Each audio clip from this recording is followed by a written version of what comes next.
అడుగు మేడం నమస్తే. పాస్టర్ ప్రవీణ్ మరణం వెనక మీరు కూడా ఉన్నారని కొంచెం వార్తలు వస్తున్నాయి. మీరు కూడా ఉన్నారా? మీరు చంపేశారా ఆయన్ని? ఆ పాస్టర్ ఎవరు, ఆ ప్రవీణ్ ఎవరు, ఆ కథలు ఏంటో నాకు తెలియదు. ఒక పాస్టర్ గా, ఒక యేసు ప్రభు బిడ్డగా, పోతే ఒక యేసు ప్రభు ప్రవచకుడుగా ఉన్న వ్యక్తి డ్రింక్ చేయడం తప్పు, కష్టం. తాగుడు బానిసై డ్రింక్ చేశారని మీరు కన్ఫర్మ్ చేస్తున్నారా? డ్రింక్ అలవాటు ఉంది. డ్రింక్ చేస్తూ పైగా డ్రింక్ లో డ్రైవింగ్ చేయడం అంతకంటే నేరం.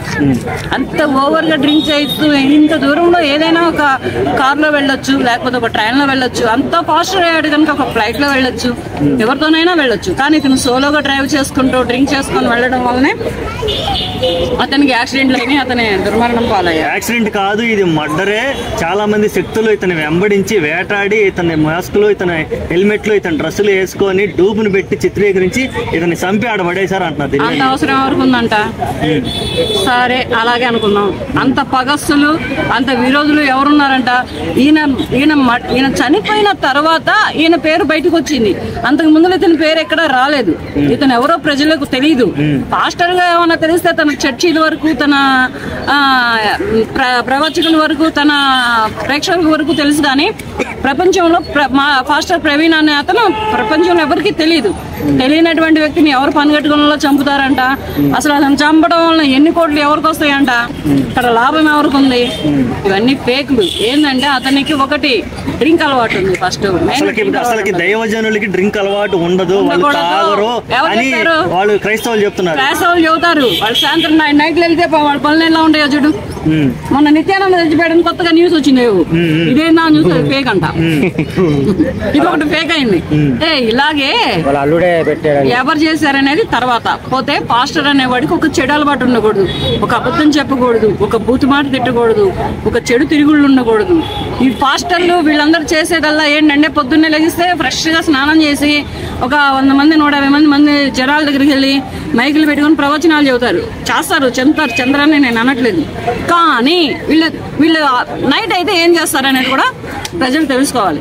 ఓకే, ఈ మరణం వెనక కూటమి ప్రభుత్వం కూడా కుట్ర ఉంది అనేది ఒక వాదన ఉంది. పవన్ కళ్యాణ్ కూడా ఇందులో లాగారు.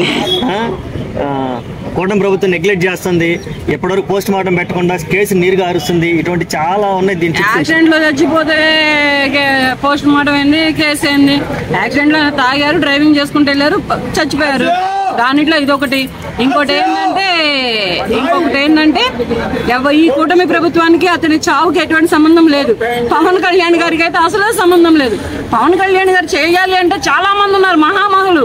ఈయన ఇక్కడ కొనికిస్తా గొట్టం, ఈ గొట్టాన్నే చేయాలా? పోయి మంచి మంచి ప్రముఖులు లేరా లేపేదలుచుకుంటే? పవన్ కళ్యాణ్ లేపేదలుచుకుంటే చాలా మంది ఉన్నారు. కూటమి ప్రభుత్వమే పూనుకుంటే చాలా మంది ఉన్నారు.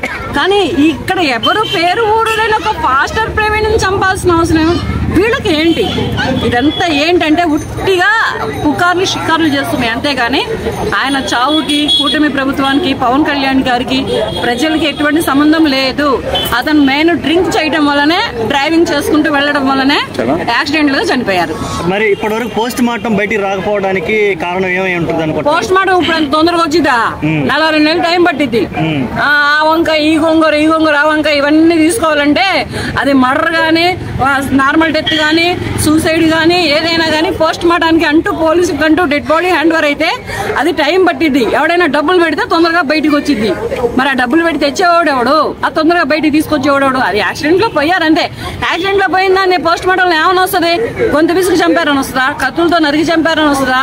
లేకపోతే ఎవరైనా ఏమైనా పెట్రోల్ పోస్ట్ చంపారని వస్తుందా? ఏమి రాదు కదా. అది యాక్సిడెంట్. అది యాక్సిడెంట్ లో అతని టైం అయిపోయింది, వెళ్ళిపోయాడు. దేవుడు ఆయనని అతను చేసిన పుణ్యాలకి, అతను చేసినటువంటి పుణ్యకార్యాలకి అన్నిటికీ కాను దేవుడు చాలా తొందరగా పిలిచాడు. ఓకే, దీని వెనక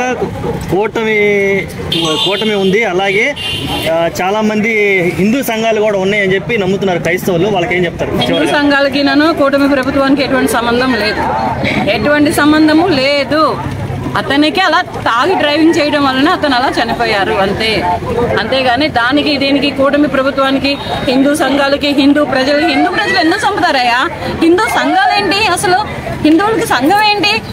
హిందువులకి ఏ సంఘాలు ఉండవు. హిందువే.